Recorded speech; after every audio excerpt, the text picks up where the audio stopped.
Throughout history, the question of God's voice has fascinated theologians, philosophers, scientists, and believers alike. What does it sound like?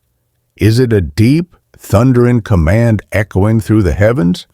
Or is it a whisper within the soul? Many claim to have heard it, while others argue that God communicates in ways beyond human perception. This inquiry has led to centuries of debate, spiritual reflection, and even scientific investigation. In this exploration, we delve into religious scriptures, personal testimonies, and scientific theories to uncover the truth behind the mystery of God's voice. The biblical depiction of God's voice. Religious texts provide some of the earliest and most detailed descriptions of God's voice. The Bible, for example, portrays God speaking in a variety of ways. In the Old Testament, God's voice is often powerful and awe-inspiring.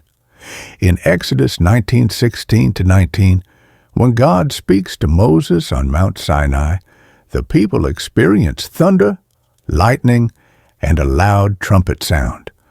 On the morning of the third day, there was thunder and lightning, with a thick cloud over the mountain, and a very loud trumpet blast.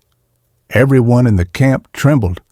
This passage suggests that God's voice can manifest in overwhelming natural phenomena, evoking fear and reverence. It is not merely a sound, but an experience that shakes those who hear it. The biblical narrative repeatedly describes God's voice as something beyond human comprehension, sometimes appearing as a direct command, a vision, or even a presence that people feel rather than hear. Yet, in 1 Kings 19:11-12, the prophet Elijah experiences God's voice differently. After the wind, there was an earthquake, but the Lord was not in the earthquake. After the earthquake, there was a fire, but the Lord was not in the fire. And after the fire came a gentle whisper. Here, rather than a mighty, thunderous command, God's voice is described as a gentle whisper, leading many to believe that divine communication is subtle and personal rather than forceful and external. This contrast between the two experiences demonstrates that God's voice is not a singular phenomenon, but a deeply contextual one, varying based on the listener and the message being conveyed. The voice of God in the New Testament. In the New Testament, Jesus' baptism presents another moment where God's voice is heard clearly. In Matthew 3:16-17, it is written, "As soon as Jesus was baptized, he went up out of the water. At that moment, heaven was opened, and he saw the Spirit of God descending like a dove and alighting on him. And a voice from heaven said, 'This is my Son, whom I love. With him I am well pleased.'" This passage portrays God's voice as affirming and direct, a moment of divine revelation. Here, God's voice is not accompanied by destruction or overwhelming power, but by peace and love.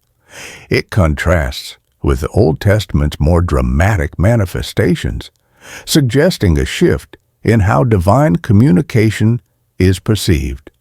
The voice of God across different religions. Christianity is not the only religion to explore the concept of God's voice. In Islam, the Quran describes Allah speaking to prophets through revelation, rather than direct sound. The angel Gabriel often serves as a medium, as seen in the case of the prophet Muhammad. This suggests that God's voice may not always be directly audible, but rather experienced through divine messengers. The Quran also describes divine communication as being clear yet overwhelming, where the presence of God is more than just sound. It is an undeniable force. Hinduism presents another perspective. The sacred syllable Om is considered the primordial sound of creation, often equated with the voice of Brahman, the ultimate reality.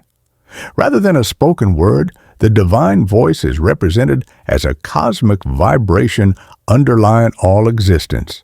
This perspective suggests that God's voice is not an external sound, but the very frequency upon which reality itself is built. In Buddhism, the concept of hearing divine voices is less emphasized, yet certain sutras mention celestial beings communicating wisdom to enlightened monks. This suggests that divine communication is linked to heightened spiritual awareness rather than an audible voice. Enlightenment, in many traditions, is the moment when one perceives the voice of ultimate truth, even if it is never spoken in human terms. Historical accounts of hearing God's voice. Throughout history, individuals have claimed to hear the voice of God. Joan of Arc, the 15th century French heroine, famously stated that she heard voices from saints instructing her to lead France to victory.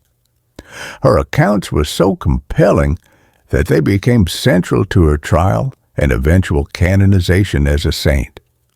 In modern times, many report hearing God's voice in moments of crisis or deep prayer.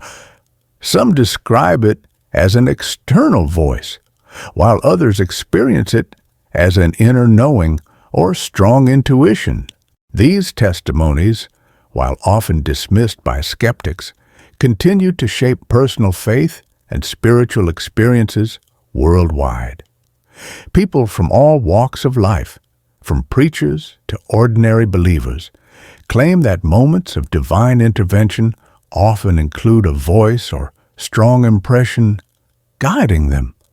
Scientific perspectives on hearing God's voice.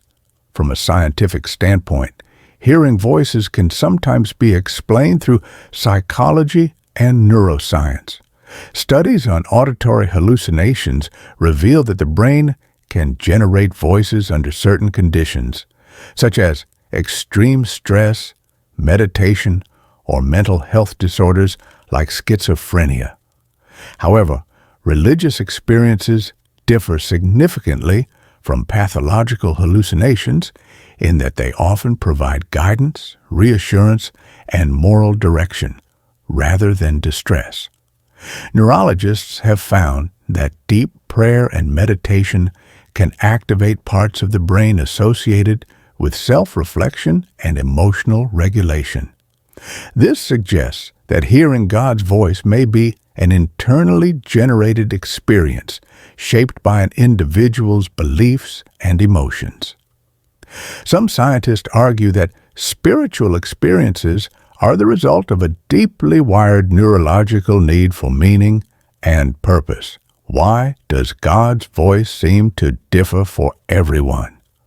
The vast diversity of interpretations regarding God's voice suggests that divine communication is deeply personal.